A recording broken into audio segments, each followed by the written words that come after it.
देखो बच्चों, अपने अकाउंट भाग 1 में वार्षिक हिसाबों में सवाल नंबर 11 के सवाल को हल किए थे। आज अपने सवाल नंबर 12 पे जाएंगे। 12वां सवाल इस प्रकार दिया है। सवाल करते टाइम आप लोग भी अपनी बुक खोल के रखें। धारा और मीरा 3:2 के प्रमाण में लाभानी बांटने वाले साझेदार हैं। उनकी साझेदारी पेढ़ी के वार्षिक हिसाब निम्नानुसार दिए। बच्चों, यहाँ आपको व्यापार खाता और लाभानी खाता दोनों जॉइंट में बना के दिया है, बराबर। इसलिए अपने पीछे आर्थिक चिट्ठा भी दिया है, दोनों पर से अपने टिक लगाएंगे। सबसे पहले पूंजी पर ब्याज गिनना रह गया, तो पूंजी दिए धारा की और मीरा की, दोनों की पूंजी पर टिक कर दो। उसके बाद मकान पर घिसाई, तो मकान पे टिक करो, आर्थिक चिट्ठा में मकान दिया है।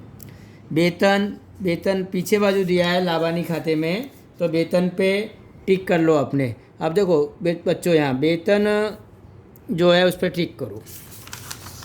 उसके बाद विनियोग पर ब्याज मिलना बाकी, विनियोगों पर टिक कर लो आर्थिक चिट्ठा में, विनियोगों पर ब्याज मिलना बाकी। डूबत ऋण रखना है 1200, तो डूबत ऋण देनदारों पर रखी जाती है, इसलिए देनदारों पर टिक करो। उसके बाद उधार खरीदी लिखना बाकी है, खरीदी लिखना बाकी, तो खरीदी बेचे माल की लागत में खरीदी पे टिक कर लो। यहाँ खरीदी नहीं दी है, बेचे माल की लागत दी है, उस पर टिक करो। और खरीदी से लेनदार बढ़ेंगे तो लेनदारों पे भी टिक करो।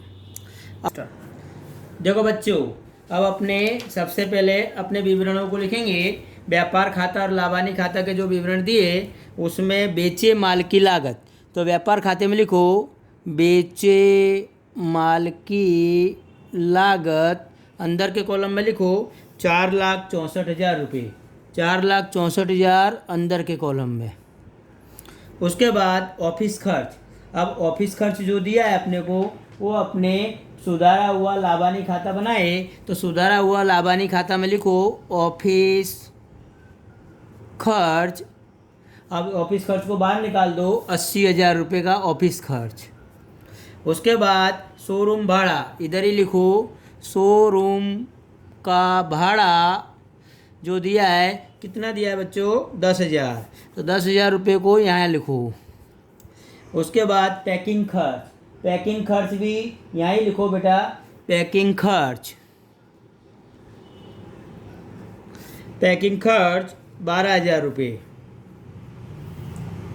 उसी प्रकार डूबत ऋण, अब देखो डूबत ऋण 8,000 दी है, तो मिडल में लिख दो डूबत ऋण कच्ची तलपट के अनुसार 8,000 रुपये, यहाँ डूबत ऋण लिख दो, यानी कच्ची तलपट यानी ट्रायल बैलेंस टी के अनुसार। उसी प्रकार विज्ञापन खर्च, इधर ही लिखो विज्ञापन खर्च, और रकम बाहर निकाल दो, ठीक नहीं है तो 14,000 रुपये। उसके बाद बिक्री वितरण खर्च, इधर ही लिखो बिक्री वितरण खर्च, और ये दिया है अपने को 20,000 रुपये, यहाँ ही लिख दो 20,000। उसके बाद वित्तीय खर्च भी यहाँ ही, वित्तीय खर्च ये दिया है अपने को 6,000, तो 6,000 रुपये वित्तीय खर्च यहाँ लिख दो। फुटकर खर्च ये भी अपने यहाँ ही लिखेंगे, फुटकर खर्च, और ये रकम दी है अपने को 16,000, बाहर निकाल दो। उसके नीचे वेतन, अब वेतन को अंदर रखो, 8,000 रुपये का वेतन। उसके बाद कर बीमा, एक लाइन छोड़ के कर बीमा, इसको भी यहीं लिख दो 2,000 रुपये का कर बीमा। अब उसके बाद शुद्ध लाभ दिया है, उसको अभी अपने लिखेंगे नहीं, क्योंकि अब सुधारा हुआ शुद्ध लाभ निकालेंगे अपने। फिर दिए बिक्री, बिक्री को व्यापार खाते में लिखो बिक्री 7,84,000 रुपये, और बिक्री को अपने अंदर रखना हो तो अंदर, नहीं तो डायरेक्ट बाहर भी निकाल दो, ऐसा करो बाहर निकाल दो इसको, 7,84,000 रुपये। उसके बाद फुटकर आय, फुटकर आय लाभानी खाते की जमा बाजू, फुटकर आय जो दी है 7,000 रुपये, उसको बाहर निकाल दो। डूबत ऋण वापसी, लाभानी खाते में जमा बाजू, डूबत ऋण वापसी की रकम दी है 1,000 रुपये, यहाँ निकाल दो डूबत ऋण वापसी। अब देखो बच्चों, अब अपने इसमें आर्थिक चिट्ठा में पूंजी दी है सबसे पहले। तो पूंजी खाते में पूंजी लिखो, तारीख 1/4/16, शेष आगे लाए। इसकी पूंजी कितनी दी है बेटा? 1,60,000। यहाँ लिखो 1,60,000। और मीरा की पूंजी दी है 1,20,000, तो मीरा की पूंजी 1,20,000। उसके बाद शुद्ध लाभ नहीं लिखेंगे, आहरण। आहरण अपने यहाँ अपने उधार बाजू आहरण दर्शाया है, तो आहरण को बता दो। उधार बाजू तारीख में डैश कर दो। आहरण इसका दिया है 48,000 धारा का, और मीरा का दिया है 24,000। तो आहरण की रकम भी इधर बता दो। उसके बाद लेनदार। लेनदार अपने पूंजी दायित्व में लिखो, संपत्ति आर्थिक चिट्ठा के पूंजी दायित्व में 32,000 रुपये अंदर के कॉलम में। उसके बाद देनी हुंडी, उसी के नीचे देनी हुंडी बाहर निकाल दो 8,000। अब इधर से आ जाओ बेटा, संपत्ति लेना बाजू। मकान 2,40,000, ठीक है, तो अंदर रखो मकान 2,40,000 का। उसी प्रकार प्लांट यंत्र, 1-2 लाइन छोड़ देने की इसके नीचे समायोजनों के लिए। प्लांट यंत्र 20,000। उसके बाद फर्नीचर 20,000, फर्नीचर को भी बाहर निकाल दो। फर्नीचर 20,000। प्लांट यंत्र पे भी कुछ है नहीं, तो उसको भी अपने बाहर निकाल सकते हैं, यानी 20,000। उसके बाद विनियोग। विनियोगों को अंदर रखो, तो विनियोगों पे समायोजन है। विनियोग 24,000, विनियोग 24,000 रुपये की। उसके बाद नगद शेष मिडल में रख दो। नगद शेष की रकम 10,000। उसी में बैंक शेष, संपत्ति लेना बाजू, बैंक शेष 25,000। लेनी हुंडी इधर ही लिखो, लेनी हुंडी 25। लेनी हुंडी दी है एक मिनट देखो बच्चों, यहाँ नगद शेष 10,000, बैंक शेष 25,000, लेनी हुंडी 5,000 रुपये की है, तो लेनी हुंडी 5,000। और देनदार मिडल में रख दो, यहाँ देनदार। देनदार की रकम दी है 56,000। 56,000। अब बच्चों अपने समायोजन देखेंगे। पूंजी पर ब्याज गिनना रह गया सबसे पहले। तो पूंजी पर ब्याज, एक तो अपने यहाँ अपने लाभानी वितरण खाता बनाए, तो लाभानी वितरण खाते में दर्शाने का, और लाभानी वितरण खाता न हो तो अपने लाभानी खाते में बता सकते हैं, परंतु लाभानी वितरण खाता है यहाँ। पूंजी पर ब्याज, अब धारा और मीरा 5% है। धारा की पूंजी 1,60,000 है, तो उस पर ब्याज कितना होगा बच्चों? 5% से 8,000। 16×5 = 80, 8,000। और उसकी पूंजी 1,20,000 है, तो उस पर ब्याज आया 6,000। दोनों ब्याज को जोड़ के बाहर निकाल दो 14,000, और पूंजी खाते में जमा कर दो। तारीख 31/3/17, पूंजी पर ब्याज 8,000 और इसका 6,000 पूंजी खाते में जमा हो जाएगा। दूसरी असर। अब बच्चों दूसरा समायोजन यहाँ दिया है कि मकान पर 10% घिसाई गिनो। अब मकान 2,40,000 का है, तो 10% के हिसाब से 24,000 रुपये घिसाई घटा के बाहर निकाल दो 2,16,000। और ये घिसाई की दूसरी असर लाभानी खाते में उधार बाजू लिखो, मकान पर घिसाई 24,000 रुपये। देखो बच्चों, अब अगला समायोजन दिया है तीसरा, वेतन पूर्वदत्त। पूर्वदत्त यानी अग्रिम चुकाया। अब वेतन को अपने लाभानी में लिखे थे, तो वहाँ से घटा दो पूर्वदत्त वेतन। उसकी रकम दी है अपने को 400 रुपये, तो 400 घटा के 7,600 रुपये बाहर निकालो। और ये इसकी दूसरी असर संपत्ति लेना बाजू आएगी आर्थिक चिट्ठा के, पूर्वदत्त वेतन 400 रुपये। उसके बाद चौथा समायोजन दिया, विनियोग पर ब्याज मिलना बाकी। अब देखो मिलना बाकी विनियोग पर ब्याज, एक तो लाभानी खाते में जमा कर दो। विनियोग पर ब्याज मिलना बाकी ब्याज मतलब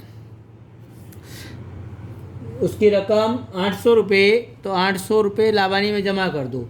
और संपत्ति लेना बाजू विनियोगों में जोड़ दो। मिलना बाकी ब्याज 800, जोड़ के बाहर निकाल दो 24,800। चलो, उसके बाद डूबत ऋण अनामत 1200 रखना है।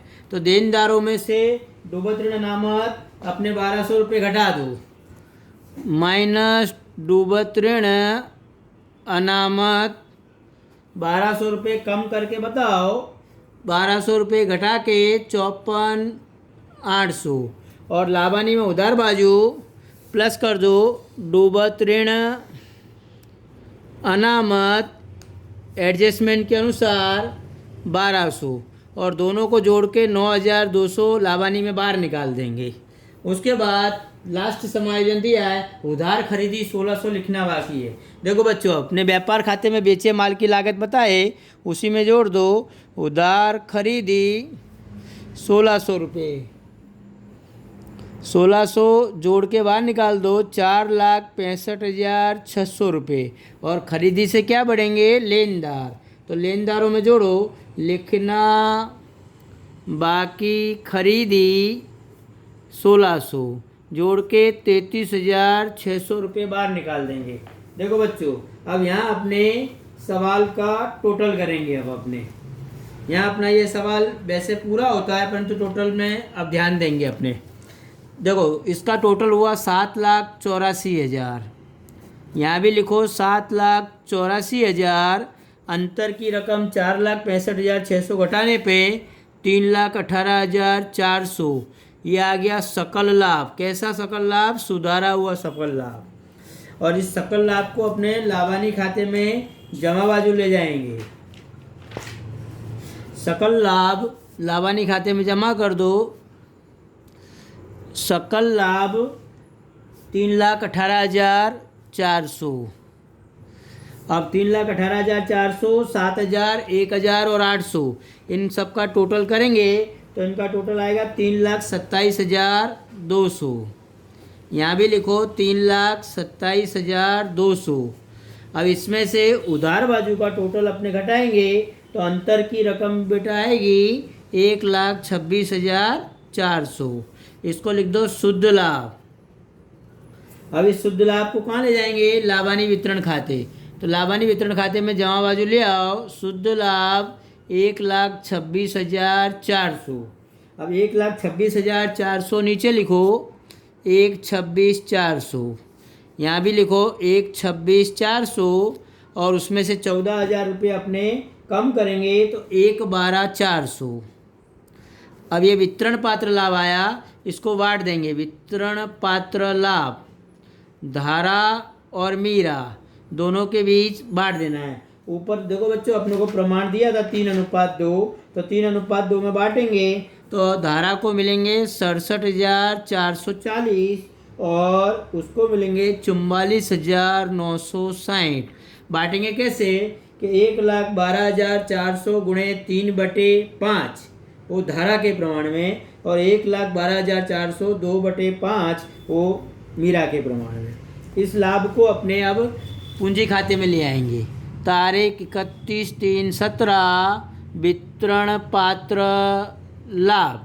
अब इसको मिला 67,440 और उसको मिला 44,960। अब इनका टोटल करेंगे तो इसका टोटल आएगा 2,35,440 और उसका 1,70,960। उतनी रकम उधार बाजू लिखेंगे 2,35,440 1,70,960 और उसमें से 48,000 घटाओ धारा में से तो 1,87,440 और उसका हुआ 1,46,960। 1,46,960 इसके अंतर की रकम, इसकी रकम इतनी। इसको लिख दो शेष आगे ले गए 31/3/17। अब इसकी बाकी को आर्थिक चिट्ठा में ले आओ। पूंजी खाता धारा मीरा। अब धारा का लिखो टोटल 1,87,440, मीरा का लिखो 1,49,960। अब तीनों का टोटल करके नहीं 1,46,960 अब दोनों का टोटल करके अपने बाहर निकालो, 3 34 400। अब देखो बच्चों, 3 34 400, 33 600 और 8000, ये तीनों रकम का टोटल करो तो 3,76,000। उसी प्रकार संपत्ति लेने का भी टोटल 3,76,000 से सवाल पूरा होगा। इस सवाल को आप लोग अपने चौपड़ा में हल करो, तब बुक खोल के रखना और समायोजनों को ध्यान में लेकर सवाल को अच्छी तरह से हल करना है। ये तुम्हारा आज का होमवर्क है।